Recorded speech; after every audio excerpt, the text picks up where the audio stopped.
Malipayon ang 62 ka mga barangay nutrition scholar human nadawat ang ilang allowance gikan sa syudad nga 3 ka bulan. Ang bulan sa Mayo, Hunyo ug Hulyo og ilang nadawat ang 6,000 pesos matag usa nga diha kini gipahigayon sa Asinso Osamis Session Hall mga alas 3 ang takna sa hapon.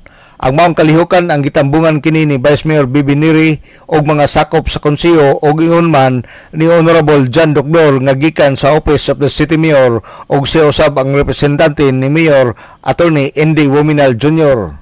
Sa mensahe ni Vice Mayor Bibi Neri, iyang ipadangat ang mainiton nga pagtimbaya sa 62 ka barangay nutrition scholar sa ilang pagtimbayayong sa matag barangay ug sa ngalan ni Mayor Andy Wominal Jr. Ipadangat ni Vice Mayor Bibi Neri ang iyang pasalamat ngadto sa mga barangay nutrition scholar.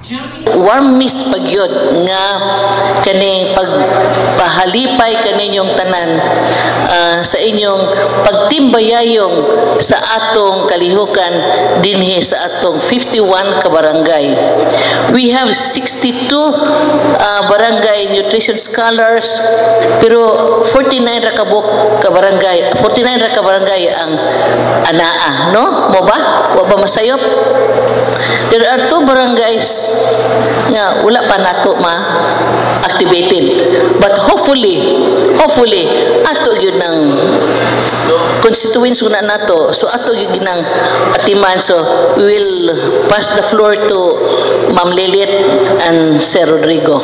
No? Nga ma-activated yun nato ang the 51 barangays. So kanini ang tanan nga barangay nga nakigtimbayayong sa importante kayong buluhaton sa atong syudad sa Osamis sa ngalan sa atong halangdon nga mayor mayon na po kubaliko nako daghan jung salamat kaninyong tanan palakpakan nato sa iyo. Si Osamis City Vice Mayor Bibi Neri alang sa DXDD Radio Campana ang radyo sa simbahan WD45 Dudong Bargamento Danag Sarakbayan.